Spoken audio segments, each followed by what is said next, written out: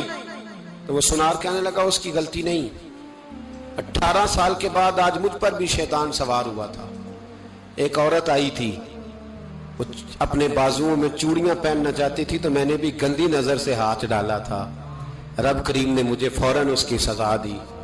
جن کے گھروں میں بیٹیاں ہوتی ہیں ان کی نظریں گندی نہیں ہوتی، جو بیٹیوں کے باپ ہوتے ہیں، جو بہنوں کے بھائی ہوتے ہیں، ان کی نظریں گندی۔ اور اگر تو ٹیلی فون کرتا ہے، تو کسی عورت کے ساتھ تعلق رکھتا ہے، تو یہ بات لکھ لے، امام فخر الدین رازی 1، علامہ اسماعیل حقی 2، ملا جلال الدین رومی 3، امام خازن 4، امام جلال الدین سیوطی 5 حدیث کے استاد اور محدث لکھتے ہیں کہ اگر تو کسی پر گندی نظر ڈالے گا تو تیرا گھر بچ سکتا، یاد رکھ نہیں بچے گا، اس لیے کہ تیری نظر کسی کی بیٹی کو بیٹی سمجھ تاکہ تیری بچی کا پردہ قائم رہے، کسی کی بہن کو۔ یہ کیا بات ہوئی کہ تو جتنا مرضی گند معاشرے میں پھیلاتا رہے تیرا گھر بچا رہے؟ یہ کیسے ہو سکتا ہے؟ فَإِنَّ لَهُ مَعِيشَةً ضَنْكَ، اللہ فرماتے ہیں زندگی تنگ ہو جائے گی تیرے لیے مشکل، تو ڈھونڈتا پھرے گا کہ میں مرنے کو جگہ تلاش کروں۔ سچی توبہ کرے، کھری توبہ کرے۔ یہ گناہ انسان کو مجبور کر دیتے ہیں۔ حضرت عبداللہ بن مبارک رحمت اللہ تعالی علیہ، ان کے سینکڑوں شاگرد تھے، ایک شاگرد کے انتقال کا وقت آیا تو گھر گئے ملنے۔ آپ کہتے ہیں میں نے زور لگا لیا پر اس کی زبان پر کلمہ جاری نہیں ہوا۔ میں اسے کہتا کلمہ پڑھ پر اس کی زبان پر جاری۔ اللہ اکبر، بہت بڑی نعمت ہے، دعا فرمائیں اللہ ایمان کی موت عطا فرمائے، ایمان کی موت دے اللہ کریم، ایمان کی موت دے۔ ایسے بھی لوگ دیکھے ہیں، مسجد نبوی ہے، رسول اللہ کا شہر ہے، سر سجدے میں ہے، روح پرواز کر گئی، روح پرواز۔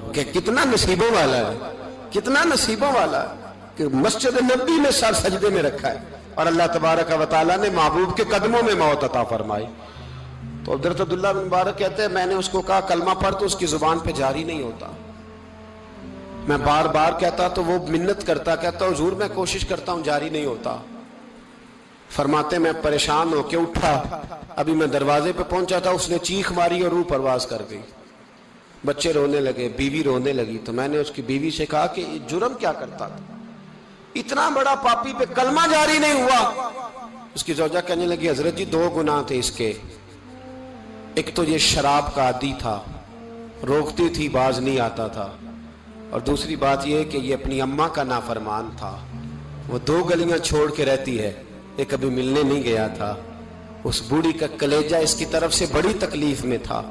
تو حضرت عبداللہ بن مبارک کہنے لگے جا تو بھی دعا کر اور اس کی ماں کو بھی کہہ دعا کرے کہ یہاں تو یہ کلمہ نہیں اسے نصیب ہوا، اللہ کرے اللہ آخرت کی منزلیں اس کی بہتر فرما دے۔ میرے بھائی ایسے گناہ، حضرت مالک بن دینار نے توبہ کی انہوں نے۔ کس طرح؟ فرماتے میں نشے کا عادی تھا، کسی نے مجھے کہا کہ بطور دوائی شراب پی لو تو میں نے پی لی، نشے کا عادی تھا، شراب پیتا تھا۔ اللہ تعالیٰ نے بڑی منتوں اور کوششوں کے بعد، منتوں کے بعد ایک بیٹی عطا فرمائی، وہ بھی 2.5-3 سال کی ہوئی تو پردہ کر گئی۔ کہتے میں اس کی قبر پہ بیٹھ کے گھنٹوں روتا، شراب کا عادی تھا۔ ایک دن سویا تو خواب دیکھتا ہوں کہ میرے پیچھے ایک بڑا سانپ لگ گیا، اور سانپ جب منہ کھولتا ہے تو انگارہ نکلتا ہے۔ میں پھر دعا کرتا ہوں اللہ ہمیں معاف فرمائے، اللہ ہم سے درگزر۔ میں کچھ قبرستانوں میں جاتا ہوں تو میں وہاں سانپ بچھو پھرتے ہوئے دیکھتا ہوں تو ڈر آتا ہے کہ ہم یہاں آنے والے ہیں۔ یہ لوگ کہہ رہے ہیں کہ تمہاری تیاری ہے، کسی وقت بھی اعلان ہو جائے گا کہ چلو بھائی چلو فلاں صاحب کا جنازہ ہے، اٹھو۔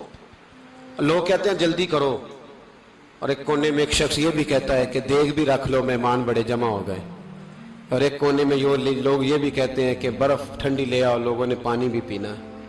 پہلے اعلان ہوتا ہے کہ فلاں فوت ہو گیا، پھر اعلان ہوتا ہے جنازے کا ٹائم ہو گیا، پھر اعلان ہوتا ہے جنازہ اٹھایا جائے گا، اور پھر بات ختم ہو جاتی ہے۔ پھر کل من علیہ فان، پھر کوئی نہیں پوچھنے آتا، ختم ہو گئے، قصہ ہی ختم ہو گیا، ان لوگوں کی کہانی مٹ گئی، ختم ہو گئے، بڑے بڑے کج کلا، کوئی پوچھنے والا نہیں۔ موت کا راج ہے موت کا راج. موت راج کرتی ہے بس، اور کسی کا راج نہیں. وہ راج کرتی ہے، جدھر جاتی ہے اسی کا راج ہے، راج کر رہی ہے. تو حضرت مالک بن دینار کہتے ہیں قبرستان میں نے دیکھا، میں خواب دیکھتا ہوں، بڑا اژدہا، اس کے منہ کے اندر آگ میرا پیچھا کر رہا ہے. کہتے میں خواب دیکھ رہا ہوں. میں دوڑا، لیکن وہ اژدہا جب میں دوڑا تو میرے آگے آ کے کھڑا ہو گیا. میں مشرق کو دوڑا تو وہاں بھی آ گیا، مغرب کو دوڑا تو وہاں بھی آ گیا. جناب مالک بن دینار کہتے ہیں ایک بوڑھا شخص کمزور مجھے بچانے آیا، پر اس اژدہا نے پھونک ماری تو وہ بوڑھا آدمی دور جا گرا.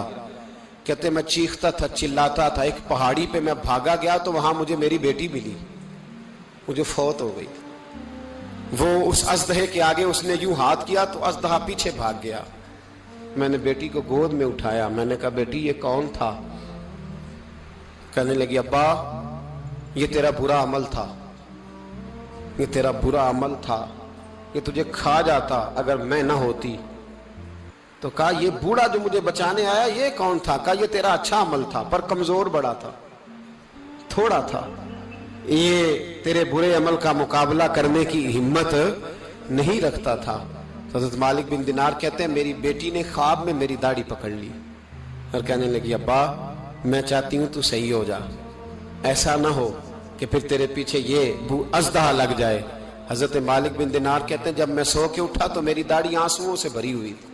پھر اس کے بعد میں نے توبہ کی، اس طرح کی توبہ کی کہ پھر میں نے کوشش کی کہ دوبارہ میں اپنے رب کی نافرمانی نہ کروں.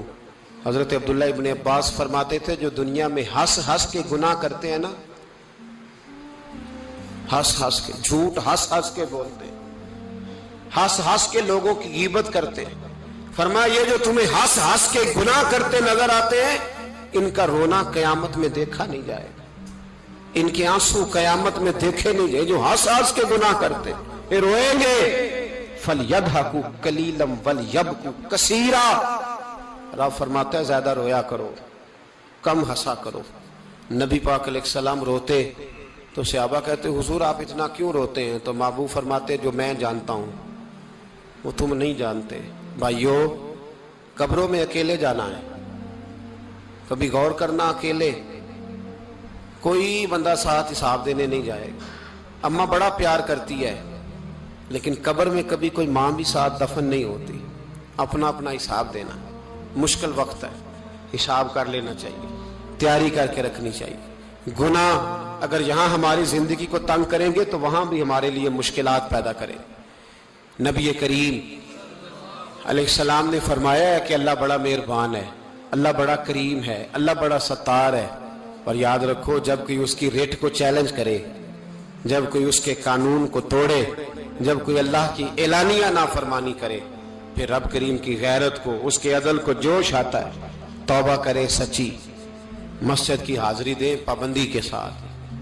میری آپ سے ہمیشہ یہ گزارش رہتی ہے کہ مسجد کی حاضری پابندی سے دے. میں اپیل کرتا ہوں داڑھی رکھ لے، یہ میرے نبی کا طریقہ ہے صلی اللہ تعالی علیہ. واپس آ جائیں. ہماری بقا نہ ہمارے دین میں ہے. کوئی نہیں ہمیں رکھے گا، کوئی نہیں رکھے گا، کوئی نہیں. میرا ایک دوست رات بتا رہا تھا کہ سعودی عرب میں ایک شخص نے 30 سال محنت کی، تو جب وہ مرا ہے وہیں اس کے گھر میں فون کیا تو اس کے گھر والوں نے کہا جناب آپ کو مشکل ہوگی ڈیڈ باڈی بھیجنے میں، وہیں دفن کر دیں. ہاں اگر اس کا کوئی پیسہ ہے تو وہ ذرا اکاؤنٹ میں بھیج دیں، بچیوں کو ضرورت ہے. او بھائی تو اکیلا جائے گا، تیرے لیے مشکل ہو جائے. اپنے بھی ساتھ یقین کریں، بچے دعائیں کرانے آتے ہیں، کہتے ہیں حضرت جی دعا کریں اللہ اماں کی سختی معاف کر دے. اس کا مطلب کیا ہے کہ اماں اب جائے، اب ہمارا نمبر آئے. بچے تو انتظار کر رہے ہیں کہ ابا جائے اور گدی پہ ہمارا نمبر آئے. تیاری ہے، اکیلے جانا ہے، اکیلے سخت سا مرحلہ ہے، اکیلے سارا کچھ فیس کرنا. آج توبہ کریں، وہاں کے کیڑے یہاں رہ کے ماریں، اپنے ساتھ ظلم نہ کریں. ہم اس قابل نہیں کہ وہاں جا کے مقابلہ کر سکیں. بچیں، اپنے آپ کو محفوظ کریں، بچائیں. حساب اپنا اپنا دینا ہے. کسی باپ نے اگر اپنے بچوں کو حرام کھلایا تو بچے تو نہیں کہہ رہے تھے نا کہ حرام لے کے آ، تو باپ نے حساب دینا ہے، والد نے. لہٰذا مہربانی فرمائیں، اپنے اوپر رحم کھائیں، اپنے آپ کو سنواریں. آج جمعۃ الوداع ہے، توبہ کریں. اللہ کے نیک بندوں کی صحبت میں بیٹھا کریں، اچھی باتیں سنا کریں تاکہ دل نرم رہے، ان جگہوں سے بچیں جو گناہ کی طرف لے کے جاتی، ظلم سے، زیادتی سے، جبر سے بچیں، اپنے آپ کو اپنے رب کریم کی بارگاہ میں جھکا دیں۔ ہمارا کہیں اور گزارا نہیں، کوئی نہیں ہمیں پوچھے گا۔ اقبال رو پڑے آخری عمر میں، رو پڑے اور اللہ کی بارگاہ میں عرض کرنے لگے، نہ جہاں میں کہیں بھی امان ملی، جو امان ملی تو کہاں ملی، میرے جرم خانہ خراب، تیرے عفو بندہ نواز میں، پناہ صرف اللہ رسول کی بارگاہ میں، باقی کوئی پناہ دینے کو تیار نہیں ہے۔ دعا کرتا ہوں اللہ کی بارگاہ میں اللہ ہمیں سچی توبہ کی توفیق عطا فرمائے۔ آخر دعوانا